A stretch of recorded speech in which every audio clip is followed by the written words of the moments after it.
अस्सलामुअलैकुम नाजरीन।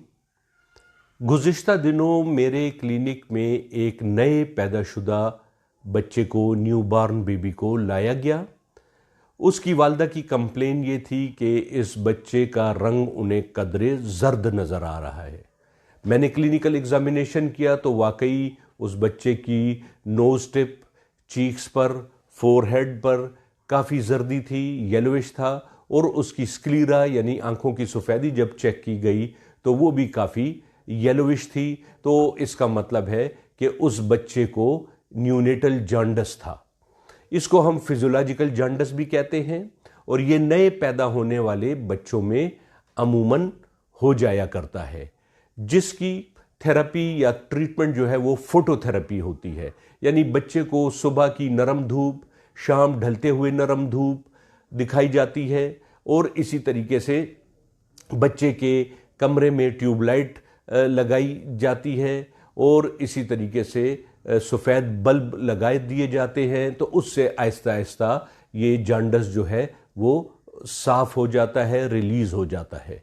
बहरहाल बच्चे की वालदा काफ़ी घबराई हुई थी, लेकिन मैंने उनको बताया कि चंद दिन ये जॉन्डिस ज़रा ऊपर की जानिब चढ़ेगा बिलीरुबिन, और फिर ये वापस रिवर्स होना शुरू हो जाएगा वक्त के साथ।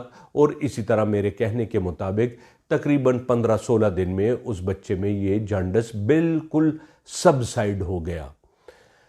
तो इससे मुझे ख्याल आया, उस वालदा की परेशानी को देखते हुए, उनका ये गालिबन पहला बच्चा था, उनकी परेशानी को देखते हुए मुझे ख्याल आया कि क्यों ना जॉन्डिस के ऊपर एक वीडियो बनाई जाए।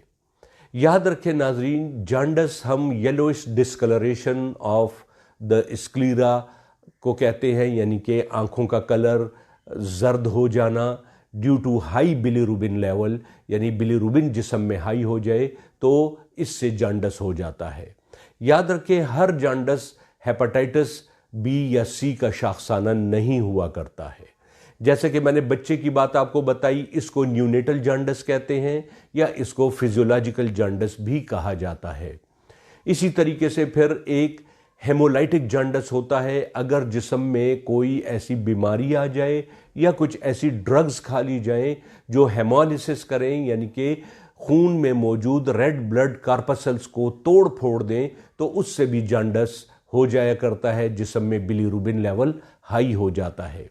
इसी तरीके से फिर एक ऑब्स्ट्रक्टिव जॉन्डिस होता है, यानी कि जिगर से जो बाइल निकल कर नीचे आंतों में आता है, वो बाइल डक्ट्स अगर कहीं पर ऑब्स्ट्रक्ट हो जाए, उनमें कोई रुकावट पैदा हो जाए, उससे भी जॉन्डिस होता है। इसको हम ऑब्स्ट्रक्टिव जॉन्डिस कहते हैं।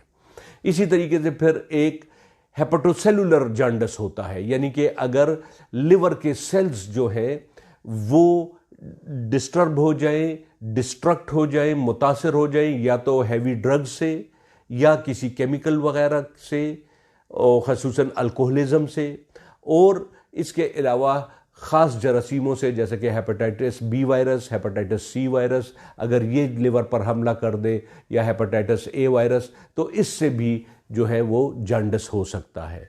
बहरहाल जितने भी किस्म के जॉन्डिस हैं, इनमें हेपेटोसेलुलर जॉन्डिस बहुत ख़तरनाक हो सकता है।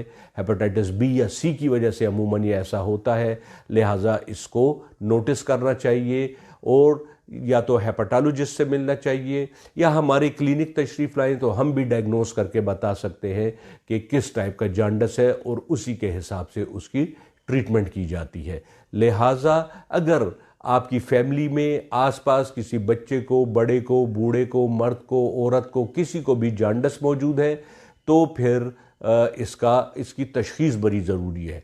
हाँ, एक चीज़ और है कि अक्सर औक़ात किसी को पहले जॉन्डिस रह चुका हो, फिर जॉन्डिस ठीक भी हो जाए, तो अक्सर आप देखेंगे कि उसकी आंखें जर्द रहती हैं, या बाज़ औक़ात कोई वजह सामने नहीं आती, लेकिन उसकी आंखें जर्द रहती हैं, अच्छी खासी जर्द होती हैं। बिलीरुबिन लेवल नॉर्मल से हाई होता है। नॉर्मल बिलीरुबिन लेवल 1 मिलीग्राम % पर डेसीलीटर होता है। तो अगर उससे ये नॉर्मल से ज़्यादा होता है, 2 होता है, 3 होता है, 3.2, 3.5 और हमेशा रहता है, दवाइयाँ इसको रिस्पांस नहीं देती, तो ऐसा अमूमन एक ख़ास बीमारी होती है, उसे हम क्रिगलर नजार सिंड्रोम कहते हैं। ये उसकी वजह से भी हो सकता है। बहरहाल वजह कुछ भी हो, इसकी तशख़ीस और ट्रीटमेंट बहुत ज़रूरी है।